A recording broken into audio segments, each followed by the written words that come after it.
Get ready for news and views from Lubbock, Texas, USA. What's going on and real talk with people who move and do things. This is the Focus LBK Show with your host, Robert Jenkins.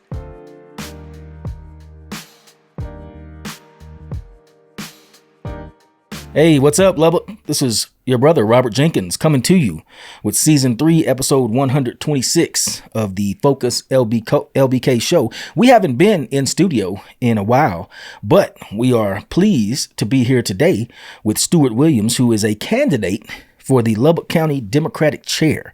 Now, if you like me, I'm not 100% sure what the Lubbock County Democratic Chair does, and I don't even know who the current one is. And I've seen Stuart around in the community doing various things, and I've heard him kind of give his spiel. So I want him to, Stuart, if you don't mind, let the people know, first of all, what does the Lubbock County Democratic Chair do? And get into your platform, and then after that, we'll touch on how you was raised and all that kind of stuff. But yeah, yes, what do y'all do? What does that position do? So, great question. Number one, thank you for having me. I appreciate the opportunity. But the Lubbock County Democratic Party chair is the head of the local chapter or local version of the Democratic Party. They serve with the vice chair, the secretary, the treasurer. They work with the precinct chairs, and together that is called the County Executive Committee. They're the ones who help vote in what the primary is going to be, make sure all of those funds are paid out. They make all of the decisions in terms of canvassing the votes after all of the elections are had. A lot of home taking things. Mm-hmm. What we also do is we, as the county chair, serve on the elections board for the county, which is composed of the Republican chair, the Democratic chair, the county judge, 2 members of the DA's office, and the sheriff. And they are the ones who actually meet. And that's, I see that you don't know, and a lot of people don't know this, is they're the ones who meet and vote on all of the polling locations where they're going to be placed. They make sure and go through, are we having all of the polling locations just on one side of the county? Are they fully placed? Do we have all of the necessary requirements for everything? And many times in this community, that's a 5-1 vote. Because you have the Democrat voting for one, and you have all of the other people arrayed against you.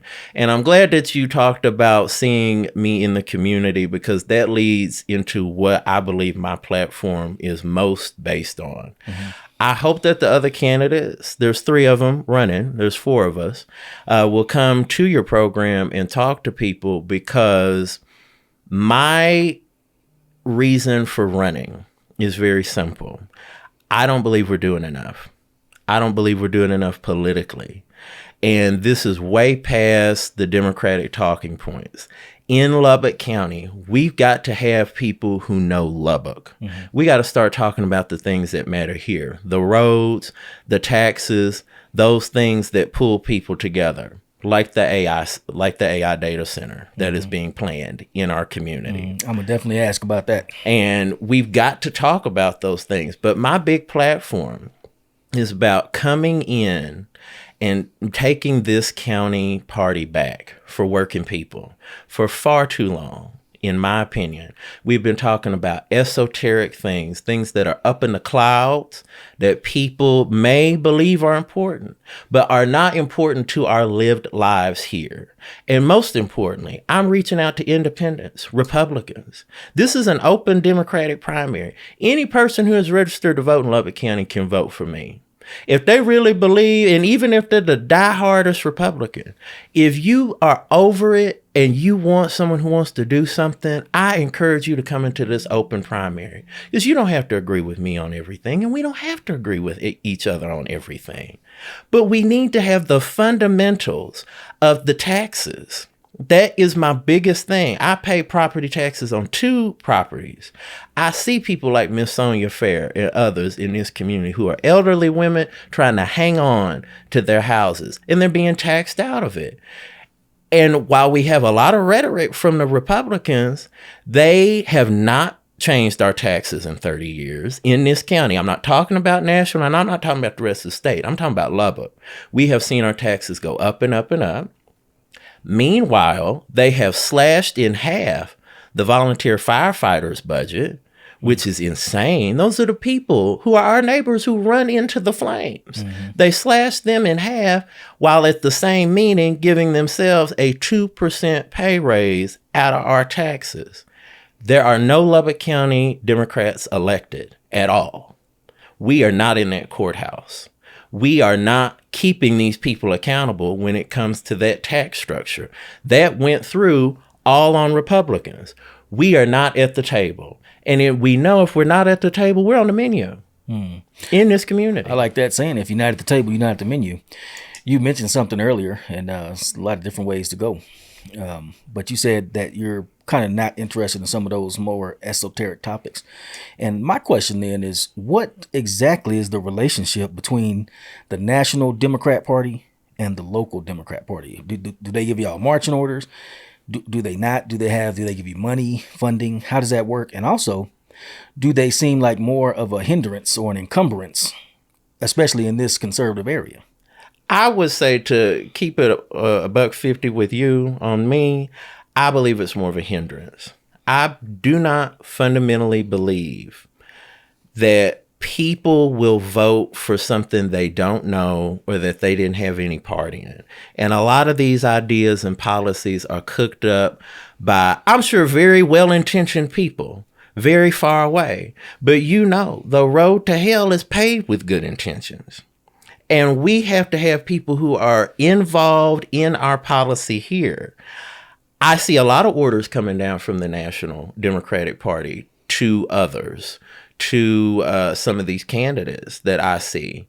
Where do you see these orders? Like, is there channels? Or is it I don't know that they're official. Memo? I don't know that it's a memo or that it's official, but I certainly see people picking up those messaging types, like through MS Now, through their campaigning, through the issues that they put out. And it's a lot of words, and it doesn't sound Texas, and it doesn't sound Lubbock, and it sounds nice. But it doesn't solve any problem, I think, here. I think a lot of people locally are very obsessed with that message. I think they're very tuned into MS Now and NPR and all of that stuff. That's not where the people of Lubbock live. We live on the street. We live right here on Avenue A and Avenue Q and University and Parkway. And those issues I don't see touch people. And I think that's a fundamental reason why we don't have a lot of traction for the past 30 years is because it doesn't have traction with local people. So local people don't pick up on that. I think that we have to go local, and we have to listen to hear, not listen to respond as a local Democratic Party. And that's part of my plan, is if I am lucky enough to be elected, to have listening tours where we go to Slayton and we go to the East Side and we go to Idalou and we go to Wolford and we go to Shallowater and we say, we're here. What are your issues? What is something that grinds your gears? That's the organic way that you get people involved. And they let you know, my judge did this, or my councilman did this, or I didn't like the way this was handled. You learn from people here. You learn on the ground. The national people who live in Washington, D.C., and even Austin, it's just 300 miles away, they don't know what we go through. Republican, Democrat, Independent. When you wake up in Lubbock, Texas, you smell the cattle lot, you eat the wind and the dust, and you are under that sun and that cold just like everyone else. We can pull together on the issues that matter. Do you think people tend to distrust the local Democrat Party because of the stuff that the National Democrat Party does? Yes. Because I know, honestly, I'm like... Exactly. I have seen people pull away. The brand is toxic. And not only because we are pushing issues people don't identify with or have nothing to do with our community, it's when you do hear about us, it's always some local drama. It's always, I don't like this person got the police called on them, this person did this. We have to be mature adults. And as the youngest person in this race, I guess it's going to have to be me. Because we need new leadership. We need someone who's old enough to do and young enough to know. And I dare say we need some Black leadership in this community. We had McKinley Shepard many years ago. We had people like Abraham Spires. We had people like Sheila Patterson Harris and Mr. Harris. And we've had people like TJ Patterson.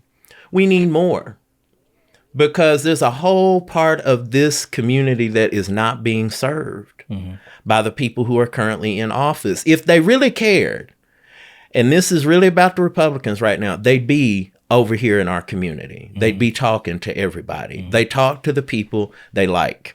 And I see that same thing with the Democrats. The only problem I have with the Democrats is I've been a Democrat my whole life, and we ain't won nothing. And I don't understand how beggars can be choosers. If you are begging for votes and you don't have not one incumbent, I don't understand how you can just throw things away and pick and cherry pick what you want.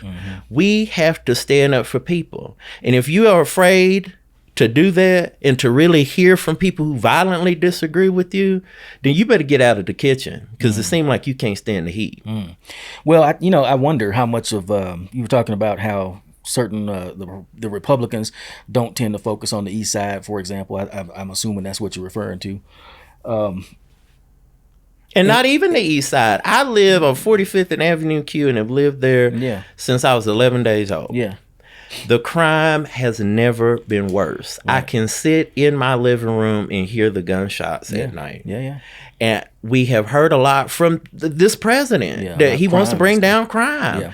I don't see him surging people into Avenue Q. Although to your point, I don't think we need anybody surging people. Correct. And I wouldn't want anybody surging people. I wouldn't want it either in the Avenue Q. But the point I was going to make is, I think from what I understand in politics, political parties don't waste resources and time where they know they're not going to get any votes. So I think they're pretty sure, the Republicans are pretty sure they know who's going to vote for them. They know who thinks they're racist and whether they are or not. So why would they spend money talking to anybody on the East Side or Northeast Lubbock and all that if the perception on the streets is going to be that these are racists and rich people? Correct. You're talking past people and wasting money to do it. Exactly. So maybe maybe that's what drives the focus, is pragmatism. Yes. And on that issue, correct. And that's the big problem I have with Democrats, is especially here, is the Democrats are not there either. Now, we understand why the Republicans would do that, but the Democrats are not here either. I do not see them, particularly in the Black community. And this is a community that by sheer numbers supports them and is 10 toes down every time, including for the vice president in the last election.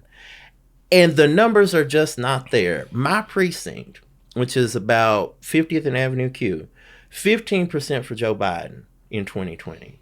Last year, it was 1.5 points for Kamala Harris. She held on by 15 votes.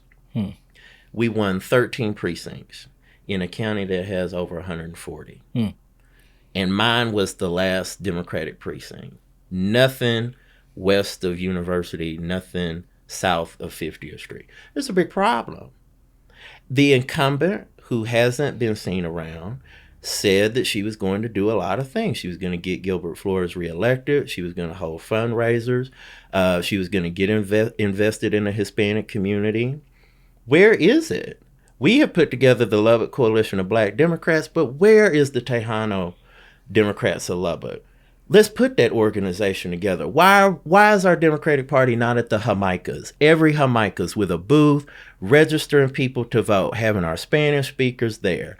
Why are we not going into Arnett Benson? Why are we not talking to these communities?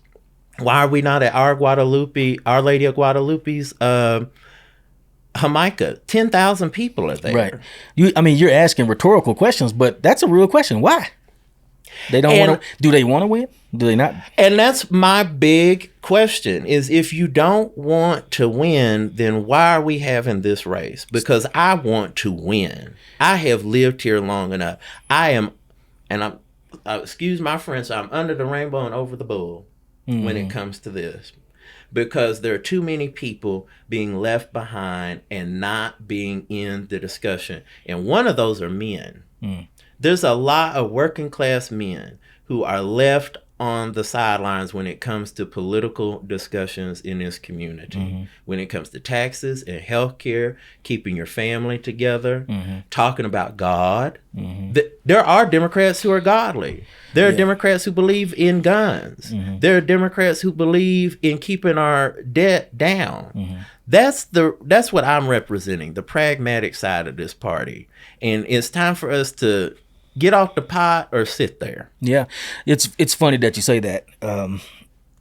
Everything that you just said, for me personally, when I look at the Democrat Party, the National Democrat Party, I don't really see the local Democrat Party much at all. I don't have an opinion about them because I don't really know much about them. I don't see them. They're not there. But the National Democrat Party, they have completely and utterly slammed the door on all of those issues. And I think it just seems to me as somebody that's kind of, I'm even new to Lubbock in a sense because I just got back a few years ago. Yes, sir. I was gone about 25 years. Yeah. It seems to me like y'all are you're swimming upstream against your own party. In many ways. And again, that trust is not going to be there because when I look at the stuff that the National Democrats talk about, I completely and utterly dismiss them as a party. They're not serious. The stuff they talk about has nothing to do with my life whatsoever. Exactly. And nobody that I know life either. Exactly. And that's why I'm committed in this one man almost crusade to bring sanity back to my party. We can have it. And the big thing is we don't have to change anything about who we are in Lubbock County. We don't have to change anything. If we can just get Stuart Williams elected as the head of this party, I want to let every person come in. If you're a part of DSA, that's okay. And I may not agree with it, but you should be there. And the most conservative, pro-life Democrat should also be in the room. That's what a party is. That's what mature adults can do, is come together in a place, have a discussion, but at the end of that discussion, a decision has to be made. Yeah, I feel like Lubbock, the city of Lubbock, they call us the hub city, obviously. What that really says to me is coming back after 25 years, you think about this. I didn't realize it when I lived here. We're an island. Yes, and sir. as an island, we don't have the luxury, really, of being like, oh, I don't rock with these people, or I rock with rely on each everybody other. out here relies on each other. And that's another reason I think that I noticed that you don't see a lot of rancor and a lot of that nonsense that you see like in Seattle and all that kind of stuff. You don't see too much of that here. No. And I don't think most people here want to see that. And there was a lady that came to a meeting a few months ago, and she kind of came with that attitude. And I was like, well, you can take that right back to Seattle. Because I don't want to see that. I don't want to hear that. And in fact, I'm thinking about helping them escort you out right now. You know what I'm saying? And that's exactly how I feel. Is I am about Lubbock County. Even if within the Texas Democratic Party, if it's not about Lubbock, I really don't much care. I know that that's very hard for a lot of people to hear. But I don't much care. I'm not based on feelings. I'm a 35-year-old black man whose mama was white. My daddy was black. He grew up in Green Fair. She was born in Woodrow. I know the cost. And the cost is you got to get up every day. I don't have the luxury to have somebody taking care of me. When I go to work and I work out there on the parking lot with them baskets, when it's cold, I got to go. When it's hot, I got to go. When I got to pay the tax bill is due. Ain't nobody coming to get Stuart Williams. And it's a lot of people that live there. That's how most people live here. And that's what most people care about. Believe in is they put their flag out on holidays. We want to put them on the grill, chill out, have a good time. We love Jesus. We talk about him. He is active. And I want the liberals to know, if you really stood and understood and studied what was going on, and you knew your Bibles the way you kind of get bent out of shape about it, the first thing he said was, I went to minister to the poor. I'm here to minister to those who don't have anything. Don't let the conservative that have built up what they think the Lord is to be that for you. If you know, because my mama taught me about the Lord. And that's the spirit that we have out here. And there's so many black women have. And black women are the backbone of the Democratic Party. If we can let the men back in If we can really get working class men and say, hey, because I don't have anything against it. I can't speak for others, and I can't speak for the MS Now crowd, and I can't even speak for the other candidates. But I believe that black men and the black community, along with rural white people in this state, can make a coalition. Let me tell you about it. These two groups are very religious. They believe many times in pro-life issues. They are in the military or serve as first responders. They believe in the law and upholding the law. And they come from a country culture of speaking, good morning, hello, how are you, eating the same okra and fried chicken. That's a coalition. That's a powerful statewide coalition of people who can get together on the issues that matter. Because being gay, abortion, that kind of stuff, those are not big issues out here, and they're never going to be big issues out here. And you cannot make decisions, tax decisions on that issue. It's very upsetting for a lot of people. Yeah. But you're going to have to pull together on taxes and the things that matter, because when it doesn't matter how you feel about an issue if you don't have a home or any money in your pocket to buy some food. Yeah, and see, so that goes back to the disconnect that I see between the national Democrats and the local Democrats. Because every time I talk to a local Democrat, and I talk to, for example, what's his name? Kyle. Yes. What's his name? Kyle Rabel. Kyle Rabel. Yeah. So he's not a Democrat. I think he calls himself a progressive. I guess he's sort of on the left a little bit. Yes, right. But here's the thing. He talks just like you. So in other words, you see the actual candidates talking like they got some sense, but you see everybody behind them acting crazy. Yes. That's huge. That's a no-go. And it pulls you down. And because people say, well, you may be for this, but what about all of these other people behind you? And also, if we elect you, are you going to sneak and do all that stuff? And that's one thing I want people to know. I have lived here. I have been here.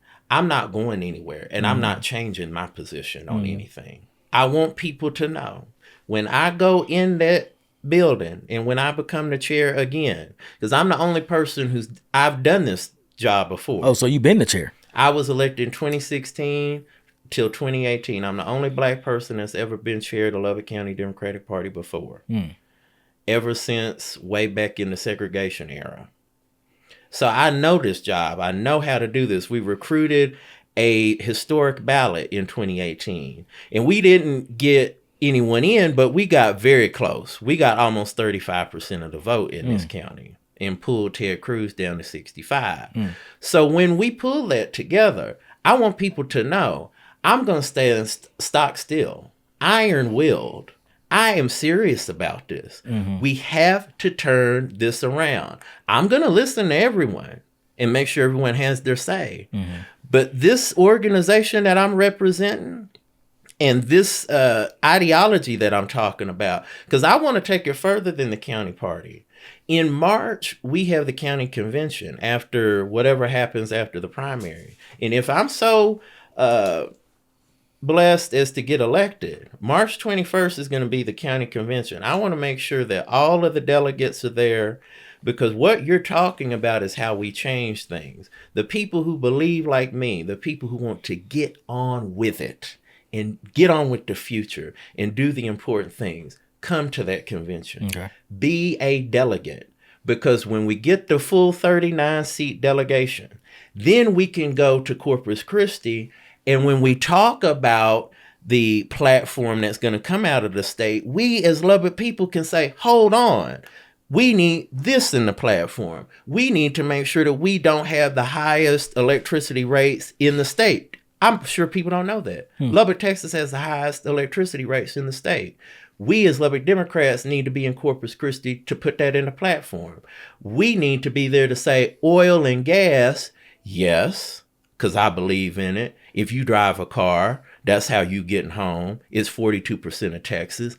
Pair that with strong wind and solar. Let's get a boom going for everything, all of the above. Because when we bring that money in, we can then pay down the property taxes and fully fund the public schools. Let's talk about those issues. But if Lubbock isn't there and Lubbock doesn't have a chairman who can go to that state floor and say, here's what Lubbock's going to put up with, and here's what Lubbock is not going to put up with out of this Democratic Party. We hadn't been there. That's why this has gone crazy and has gone away from West Texas people and has gone away from working people. Because we have not been there. If you elect me and you put me in the chair, you know I'm going to be over here. You know I'm going to be outside. You know I'm going to stay out for the community. And that's going to be the difference. It's about the Democrat you select. It's not about a party. Who showed up? Who has been on this podcast? Who has come to the 100 Black Men? Who has come and campaigned and been serious about it? And I have to believe that these other people are not fundamentally serious. If they're not showing up and doing the things that Stuart Williams is doing, showing up in the newspaper, talking about the things that matter. This AI center that they want to build in East Lubbock, they're going to reapply. This isn't over. Oh yeah. So let's get into that, and I will just to jump into that. What I will say is, it was a few weeks ago, and I was at that meeting. City council meeting. As a matter of fact, was it planning and zoning? I was at that meeting, and I was surprised. I didn't know that was even a thing that was on the agenda. And I was like, wait a minute, there's a AI, they're planning a data center? I ain't never heard nothing about that. What's up with that? And that's why we need to be on the level, because they sneak things through like that. They do. And I will tell you, man, just so people know where I stand, I am utterly 100% totally against that. I that cannot be here. And I was jokingly saying, I'm gonna tell y'all, it's a joke, sort of. When I say this, kind of, it's a joke. It's a joke, maybe. I feel like, boy, if they start breaking ground on that, it might be some black-clad Antifa looking figures. Okay. Caltropping tires and stuff. I ain't saying I'm gonna do it. I'm saying it might be some of them people. It might show what I'm up. Okay. Don't be surprised if it happened, because first of all, I'm utterly and totally against artificial intelligence. It's not intelligent at all, and it's totally artificial. No, there's nothing good in it, as far as I can tell. It's all about making that money. Data centers. I just came from the East Coast, Virginia, and all I know is, when you driving down any street in Virginia, any major road, that's all you see. You look off to the side, you'll see these long, low buildings. They're usually not more than a story or two tall. They be blocks long, if not half a mile long, and look like a whole cotton field wide sometimes. And from my understanding, they just completely drain a place of electricity and water. Now, they tried to say this AI data center, they tried to say, oh, no, it's going to be, we're going to fill it up with some water and then it's a closed system. I don't even want to hear that. I'm not even trying to hear that. Because what the plan is here is that and more. Because this whole center is going to have a whole gas turbine dedicated just to powering that center. I need people to understand they're going to be using City of Lubbock water. They're going to be using City of Lubbock electricity. Now, what did I just say a minute ago? We already have the highest electricity rates in the state of Texas. And we always have a kind of a dearth of water in this area. Water is precious in this area. Literally, our state senator is supposed to be working on the state water plan. Senator Charles Perry. There are a lot of issues here, and I just wrote, and I hope folks will go and take a look at the editorial that I wrote in the paper about it. It's already had like 75 likes. And in the comments, you've been here, you grew up here, I'm from here. I have never seen people to a person united on, no, we don't need this. Independent Republican, there was one guy below that said, well, this conservative Republican is against the AI centers and is with you. That's the unity. You're going to hear a lot of other candidates talking about unity. That's the unity. When you unified on a purpose, because if I'm your chairman, I'm reaching out immediately to the Republican Party chair. And if he says no, I'm reaching out to those Republicans against the AI. We're having a rally, and we're going to have a unity rally. Democrats and Republicans against AI data center. We can lock our arms is they pull the bulldozers up. And that's the thing you're going to have to do. Because if they build it over here, they'll build it anywhere. Also, if they build one such building or structure, it's coming. It's going to open the door. It's going to open that hole. And once that door is open, you don't get to close it again. And all we are is wide open spaces like they are looking for. We just now are seeing the end of what this is going to look like with Pico. And what's been going on. And now they've changed to Plainsman and they've lost their federal operation license. And so in the way that we weren't on the front of Pico, we can be on the front of this AI center because this is going to cost us a lot of money. And the only thing that I have seen from LEDA and from the people pushing this proposal, tax revenue.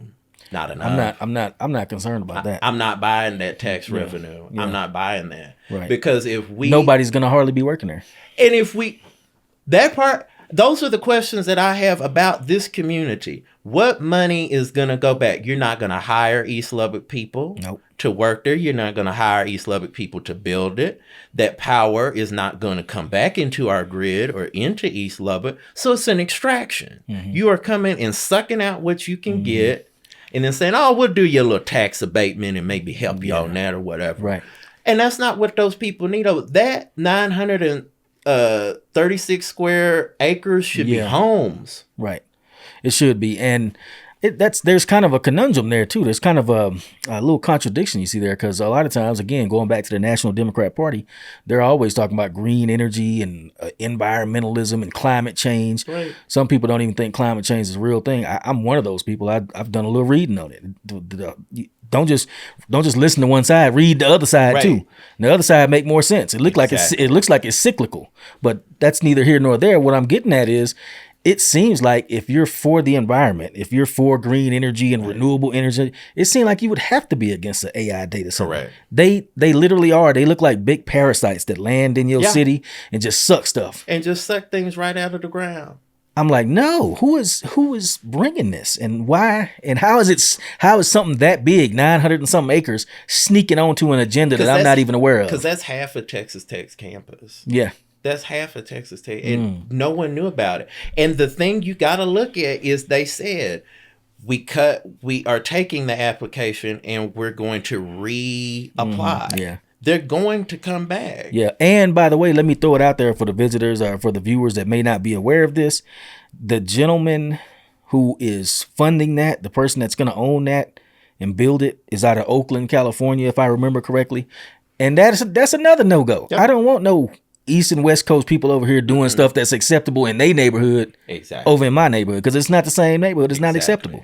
Because we have been pushing against this for decades because of the zoning that has already been here since 1943. The 43 plan, the 59 plan, the 86 plan. Now we're in the 2040 plan, and they still didn't significantly bring down heavy industry zoning and investment. Now they did pull down a few over here at that same meeting. Yeah. But that was to make way for the AI to reapply. And we just have to, the Democrats are not near rapid response enough. There is not near enough attention to detail about these things that are happening. And I have been, since putting I've been on these issues a long time, but since putting the coalition together in 2024, there are so many things happening here that people are just not paying attention to at all. And that I believe are automatic issues for the Democratic Party. Right. And not even in policy or in that national kind of synthesis, in that it's right. It's an incredibly stupid thing to come over here and ruin this side of town just for an extraction purpose. When it's stupid, stand up against it. The environmental part is maybe part 15 for me, below all of the things we just laid out. And I don't see that level of concern from other members of the Democratic Party. And that's what really concerns me is, where are you? Where are you on these issues? Why are we not in that community right now as a county party Because the coalition in TDW and our candidates can do these issues, and a lot of them are doing things, including Kyle, are talking about these things, but not seriously enough, not as a party. We're not coming together as a group in the way the Republicans do it, because they push their agenda. Whatever they believe in, they push it, and they get their people to show up. We are not on radio. We are not in the community, and until we are deep in the community, I'm talking about at these events and listening to people and getting their numbers and inviting them and saying, okay, Adam Pirtle, come and speak to us about what's going on in the community. Yeah. Let's get some invites. Let's get some information. I don't see that coming from our candidates, and we're not going to be a strong county party if we don't field those people. 2028 is coming up. We should be recruiting candidates for that already, for constable, for county chair. And I don't know that we've done our due diligence this election. No one's running for county judge. We don't have anyone running for county commissioner 2, county commissioner 4. They set the tax rates. They are the ones who do the polling locations. So going back to that, I want to, you talked about something earlier, something I've never understood. Maybe you can enlighten me and help us out. Who sets, so it's not local people, it's not the city council or anybody like that sets property tax rates. State of Texas, right? It's the county. County. So these people that you were just talking about, if we elect the right people there, supposedly we can get lower property tax rates? So they set the rate at which the tax is set. The individual entities are what charge the number, but the rate is set at the county level. Lubbock County, I believe, and I may be a little behind on the numbers, almost $300 million each year, 32 departments. There's a lot of overview over that. Appointments to the UMC board, hospital board, all of those go through. And it takes 4 votes to do the budget. So when I was talking about the cuts and the raises, that was in the budget. Because in September, every year they're supposed to discuss county employees' raises. They never get any. They cut half of the funding for the firefighters, the volunteer firefighters, while giving themselves a 2% raise. 3 of them voted for it. 2 of them voted against it. And to pass the budget at the end, you have a no new revenue rate, or you can have the approved revenue rate. If you take that lower rate, it makes the rate at which you charge the tax lower.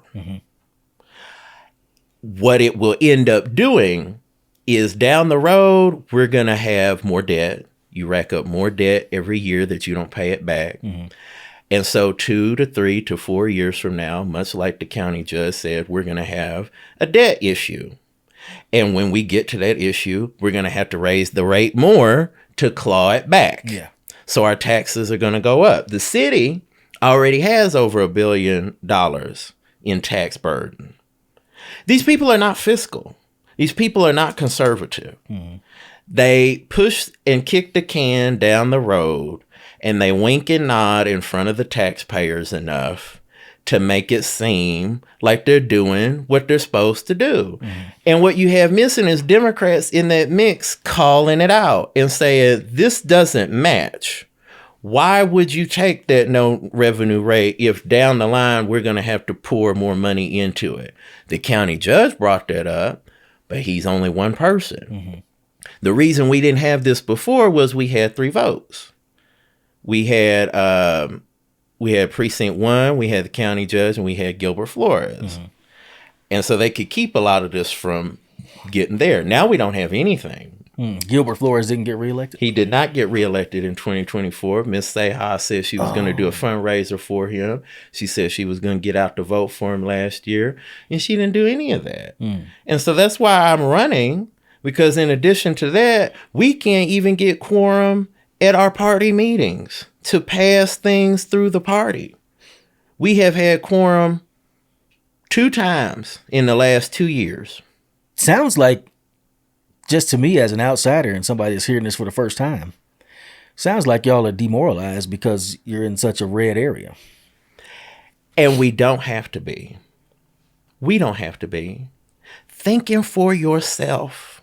There are people out there, and I promise you, through the work that I've done with candidates and through the coalition, there are people out there who are waiting, who are ready. It's just we're not showing up and asking them. Many, many times, this county party has a meeting every month. They stay in that headquarters over there off of the loop, and you never see them. We are not in the Juneteenth. We're not involved in Christmas or Thanksgiving, a back to school rally where we maybe bring together some school supplies and do something like that. A fishing derby. There are ways to get involved in this community easy. That you don't even have to spend all that much money. Really just have to put a table and put somebody at the table. Yeah. And I believe, I hope I'm moralizing you. I hope I'm doing the opposite of demoralizing you through this interview, is we have the ability to do it. We can pull together the people. We just have to have somebody who is unafraid, who can smile at people. And when they're nasty, that's okay. You don't have to agree with us. Right. If you don't want to vote, that's okay. I'm going to slide right past you and go to your friend behind you, because a no is not a never. That's what we also miss. If someone is against you, then maybe they're having a bad day.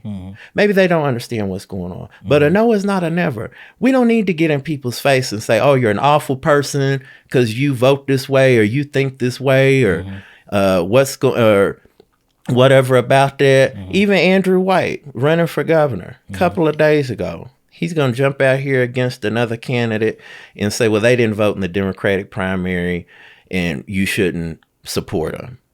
I thought the whole point of independence was to bring people in. I want to spend my time bringing people into this party. I don't care what your mama called you. I don't care who you voted for last year or last time. If you are in the right mindset for change now, come with Stuart Williams. Let's get together. I don't care if it's 5 people following me. We have got to do better, and you got to stand on business. You know, we've been talking a lot. We kind of jumped right into the political side of it, but I also wanted to know more about you as a person, because in my life, I know with me, my politics are downstream of my life experiences. That's me. And so it's well, that's another thing too. It seems like if you're from West Texas, you're gonna have similar life experiences, so your politics should be similar. Then you have to wonder where we getting these labels from, because I would consider myself a libertarian. Yes, sir. But where do we get these left and right labels from, especially when they seem to be, like, if you listen to you and Kyle Rabel, y'all almost have nothing in common, I dare say, with what the National Democrat Party would say, or the National Progressives would say. But again, that's a big chasm to bridge in the voters' mind. So tell people about yourself and how you grew up, where you grew up. So I'm from Lubbock. Like I said, I lived in the same house since I was 11 days old. My mama is from Woodrow. My daddy is from Green Fair. My granny, Miss Maddie Lindsay, had 13 kids. My uncle was the first black Eagle Scout in Lubbock history, Luther Williams. And I get most of what I'm from my mama and my daddy. My daddy's the political one. Yeah. He's the one, ain't never met a stranger, can talk to anybody. Hey, how you doing? What's going on? That's my dad. And that's the smile. And that's the positivity and the relentless optimism. Is you're very strong-minded. Don't let anybody tell you can't do anything. Because he will be 70 in August. Okay. I love my daddy. In many ways, can't read or write to save his own life. Yeah. Went to Estacado for a year and dropped out. Used to shine shoes downtown to help his mama. And he has gone through so much life, and he's at the end where he almost don't have much. He don't have nothing. And I've seen what happens to people. I've seen the abuse with my mother. I've seen abuse. I've seen a lot of terrible things. She told me about the racism that she used to go through when she, because they lived in Woodrow, so they'd come over here and dump their trash over here at Martin Luther King Dunbar Lake before it became Dunbar Lake. Yeah. And just some of the horrible, awful things that her daddy would say and all of those things. But they met at Freeman's. My mama and my daddy. What's Freeman's? Freeman's used to be a club downtown. Okay. Good disco club. And they met down there. And my mom was like, yeah, I guess I'll keep him. So they, and then they got married in 86 down in Dallas. And then that's where I was conceived. And then they came back up here. They didn't stay together too much longer after that. But most of what I learned come from my mama. She was a West Texas original. She didn't put up with anything. And she always said, tell the truth. And she was my big thing in politics because hypocrisy. I learned the word hypocrisy when I was 6 years old. And it's the one thing that I can't stand. Democrat, Republican, whatever it is. Think for yourself. I don't believe to be in politics or to be in the world, you have to take your cue from other people. You got to think for yourself, and you got to go over there and study the issue. And if you're not with somebody, then don't be with them. But I see so many people fold nowadays. They don't stand on business. They don't have any kind of principles for anything. For example,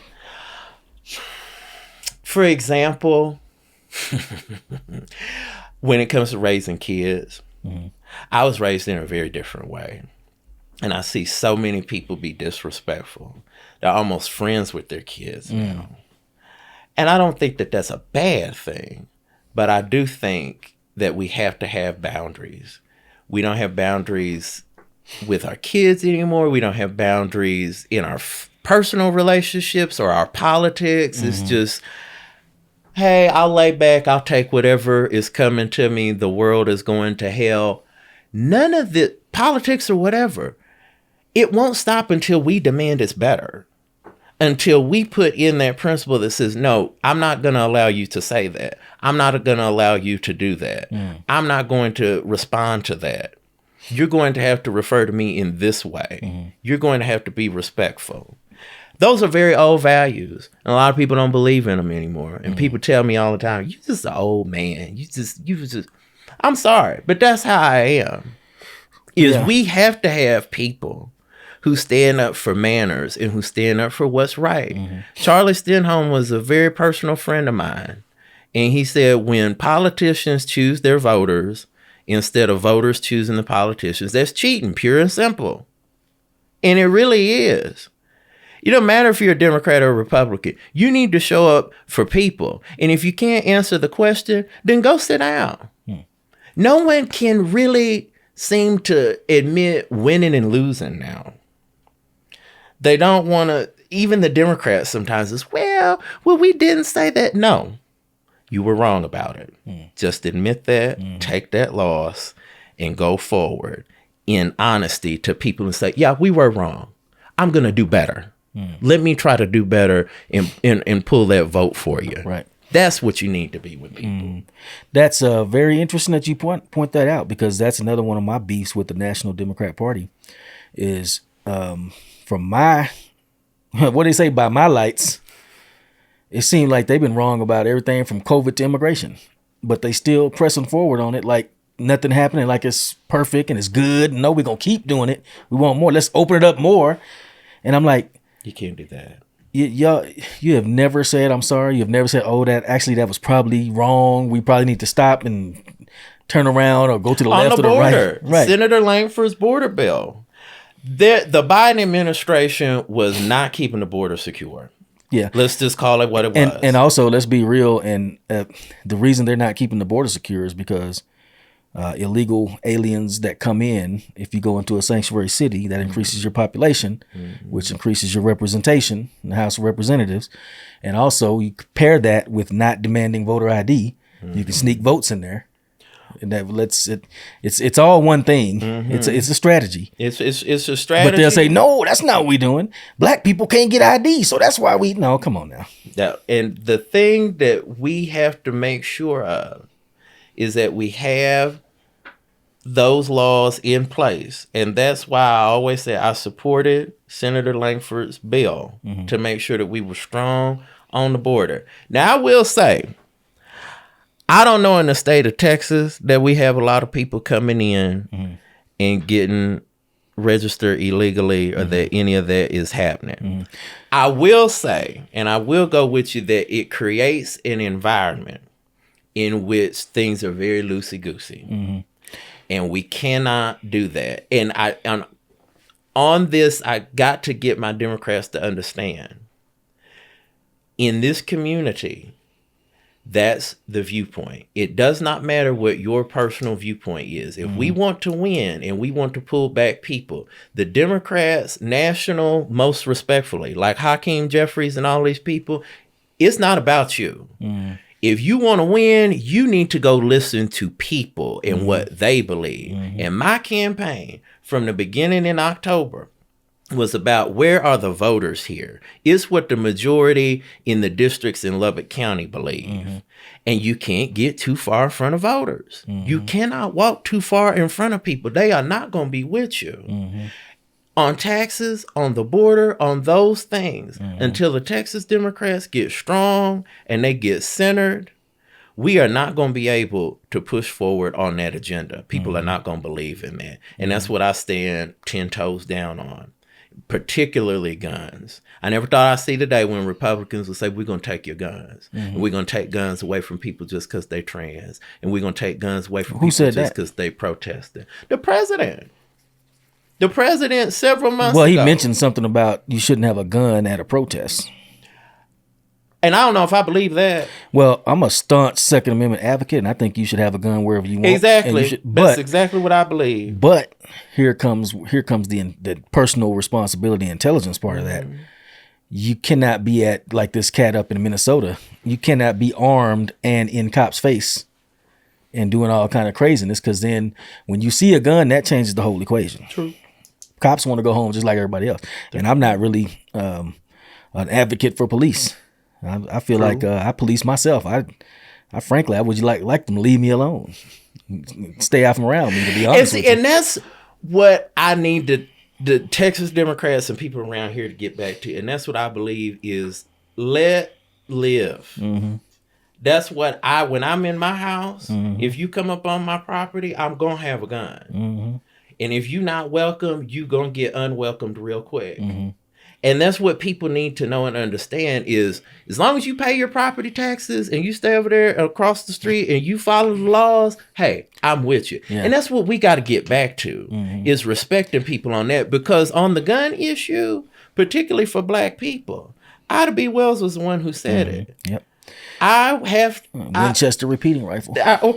Should have a place of honor in every home. Black home on the wall To protect Only us reason from I ain't got one on the wall because that'll make somebody come in and steal it. But, because if I was respectfully elected to Congress, after what happened, I would have a gun right above my office door. What are you referring to? After what happened on January 6th, if I was elected to the Congress of the United States. Oh, you're talking about the so I guess we have a different take on that. I attach no importance whatsoever to January 6th. You had a bunch of people look to me like in the Capitol walking in between the ropes. You can't call that an insurrection. You had a few fools stealing podiums and stuff like that and breaking windows.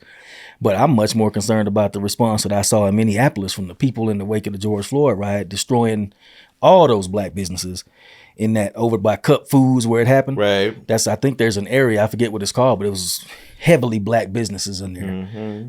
Utterly and completely destroyed to this day. I don't care about the Capitol. You're supposed to make politicians scared of you. Founding fathers, that's the tradition in this country.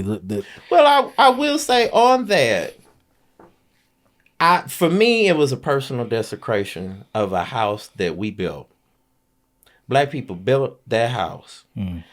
And I believe that there was an intention in what was done. I think that if black people had gone in there and destroyed things the way that these people had, there would have been a very different reaction. But I do agree that regardless of what it is, the Second Amendment, that's our right. And it don't matter what American you are. You have a right to that. And once we start talking about taking it away from anybody, then that means that they're going to come and take it away from other people. I'm even to the point where, like I said, I'm a Second Amendment absolutist. I'm a most rights absolutist. Individual rights. To me, those are the only rights that are worth talking about. Yes, I have. Yeah, groups don't have rights. Individuals do. Right. At least under this Constitution, as they are enforcing it now. And if they don't get to enforcing the Constitution and the rights that people hold, especially on guns, because they used to make fun of people, and you know exactly what I'm talking about. Oh, y'all just scared of fear of the government, and now you see exactly. Now you see what is possible from people. See, they can come in and take you off the street. Well, see, this is another incongruity between the National Democrat Party, the liberal platform, the leftist platform, you might call it. They never seem to see what Republicans and independents say. You have to be concerned about having firearms and stuff. To me, because in other words, the average progressive or leftist, I was thinking about this the other night. The reason they don't want regular people to have guns is because they expect to be in charge of the government. Correct. They want those government guns. Government is force. People don't seem to realize that. George Washington said, government is like fire. It's a deadly servant and a terrible master. Yeah, it's good to warm yourself by the fire, but fire burn your whole house down, burn you up. And I'm 100%. You don't want that power in the government's hand. You want that in your hand. I am a Democrat who does not. There are people in the Democratic Party who are Democrats, and it seems like 90% of them believe that the government is good. I fundamentally disagree. Government is people. Government is not a thing. And it's not, and you can't rely on the fact that the government is going to be good. The government is never going to be good. The government is not looking out for your best interest. So you have to look out for your best interest. So here's this thing of let's curtail the Second Amendment because our guy's in there. Yeah. But you might lose the next election. Exactly. Now, all the power you just gave your guy is in the hands of your supposed enemy or your opponent. And that's it. The Democratic Party does not have all of the good ideas. We are not the good guys and they are not the evil guys. Right. We are all humans trying to get a nut who have our own thoughts and are trying to pull together. We cannot have the idea that we are better than other people, that we have a corner on what's going on, because we don't. And that, man, you talking about it. This is why I say, I think from my perspective, the Lubbock County Democrats, their whole problem is the National Democrats, because there's not a single National Democrat I can think of that would back you up on what you just said. No, I really can't. I can't think of too many others here. Maybe Andy Beshear on the outside, but maybe James Carville on the outside. But there's a whole group of people. The one thing I say, the Texas Republicans refuse to stand up for us. A new generation of Texas Democrats must. They have to be West Texas Democrats. We got to have people that sound like us, that look like us, that talk with a little bit of an accent, who can get in there with taxes and guns. And we don't have to agree. That's my fundamental thing with my fellow Democrats. We don't have to agree. Right. And you don't even have to love me. And you don't have to enjoy the smell of me. But I am here. My opinion is valid. I will say it. And there are other people who believe it. And if you want to win, if that's the idea, you're going to have to take a lot of people with you and hear from a lot of people like yourself that would never. Because the name of the game isn't convincing Republicans to become Democrats. It's getting independents to vote your way. As I understand it, to your point, aren't independents people who don't vote outnumber people who vote of all parties, is what I'm saying. Correct. So you got a whole pool of people out there. And right now, and I used to be one of them, looking at the whole thing like, both of these fools crazy. I understand that because that's how my mother was. My mother loved me. She loved my idea, but that's what she would say. She's like, fundamentally, Stuart, these people they're the same people. I don't know why you doing all of this. And I said, well, you got to pick a side, and you got to try. And you got to pull people together, because what we got now is not working. And so I believe that you can try and pull together independents, particularly in this moment. We have seen 67, 69% of independents are moving away from Republicans. They're looking at people. There are libertarians like yourself, and there are Republicans who have been in this party for 30 years who are going, the hell is going on in America? I don't know who to go with or where to go. And then you have the Democratic Party to look at, and you're like, I certainly can't go there. Nobody is talking to anything. You can't in good conscience be a thinking person and get involved with any of that kind of stuff. And even that National Democrat Party stuff. Because even when you show up to a meeting locally, even if you have the time to find a meeting locally, you're going to get lectured. You're going to get a look. They're going to try to get into your business and do all kinds of things like that. And I'm not here to lecture people. I'm here to say, let's get together. Let's reason together. We may not agree on 40%. 60-40 is cool. I can do a 60-40 split. But if it's on the important things of you recognize that I'm a person and you respect me as a person, you don't have to respect the things I do as a person or how I live, but you're a person, you pay your taxes. And then we learn to work together on that circumstance, protect our guns, protect our money, and you come to the starting line and say equitability of opportunity. Don't matter what color you are, red, brown, green, purple. If we can all come to this starting line and start equal, that's all I want. Because there is no snowflake. We're all unique. God didn't make us equal.